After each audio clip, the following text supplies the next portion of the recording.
re-upped, the Navy set out to keep at least 55% of sailors in Zone A and 65% of those in Zone B when combined with Zone C sailors, those who've been in the service for 10 to 14 years. The 2019 reenlistment rate was 74% across the three zones. Fleet Master Chief Wes Koshoffer, with Navy Manpower, Personnel, Training and Education, told reporters the high re-up rates are a result of an ongoing culture shift in the Navy.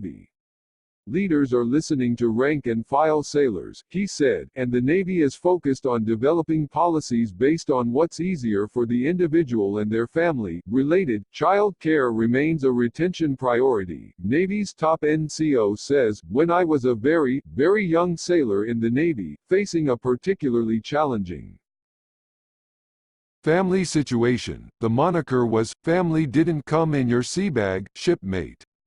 We need you," Koshoffer said.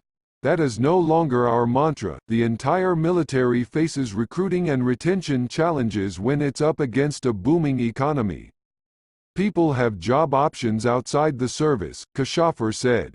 "Being an appealing career choice for today's generation of sailors is crucial as the Navy builds its force back up to 340,500 personnel as it faces more sophisticated threats. That's up from a 2012 end-strength low of 318,000 enlisted sailors and naval officers. We're going to need a bigger Navy," the Fleet Master Chief said.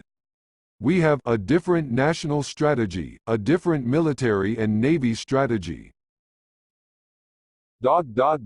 In order to really grow at the pace we want to grow, you have to have these high retention numbers." Yeoman Second Class Thomas Mahoney and Personnel Specialist First Class Holly Tucker say they've seen Navy culture change during their time in the service. Mahoney, 26, will soon re-enlist for the second time. Tucker, 25, re-upped last year. Mahoney was on an aircraft carrier when two destroyers in the Pacific suffered separate fatal collisions. When lack of sleep was found to have contributed to the accidents, Mahoney said leaders in 7th Fleet reacted immediately. More rotational watch schedules were added, and other steps were taken to ensure people were getting good sleep while deployed. He said, "That's a big shift," Koshoffer said.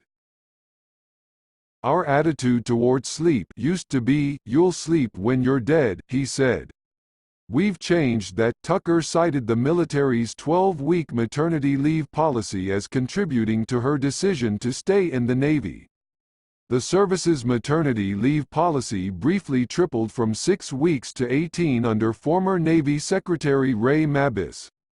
In 2016, then Defense Secretary Ash Carter announced all the services would receive 12 weeks. "I think that's a great incentive for women specifically," Tucker said, adding that she values her leadership support and understanding on family matters. Related, Marines' new top officer wants to give new moms a full year off. The millennial generation is also focused on career progression and flexibility, the Navy found.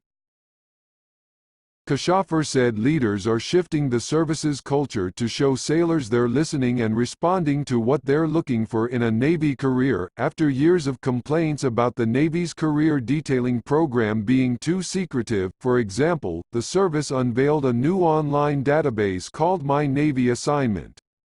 The tool is meant to give sailors more information about requirements they'll need for their jobs of choice so they can build up their skills well before their detailing window hits. So far, about 11,000 sailors have used the tool to bookmark 27,000 jobs. "The reason why we show every job available to the sailors was sailor demand for transparency," Koshoffer said.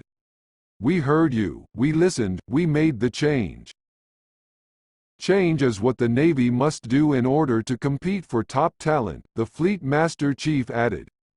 The service still relies on reenlistment bonuses to entice those in hard-to-fill jobs to stay in uniform. Tucker, for example, was eligible for an extra $9,000 when she reenlisted, but the Navy must also embrace telework, flex hours and job-sharing options. Koshoffer said, "The nature of work is changing," he said. "That would be heresy in some circles that in the Navy, we would allow somebody to telework. Are you kidding me? But we recognize that we've got to adapt to a modern lifestyle and world out there."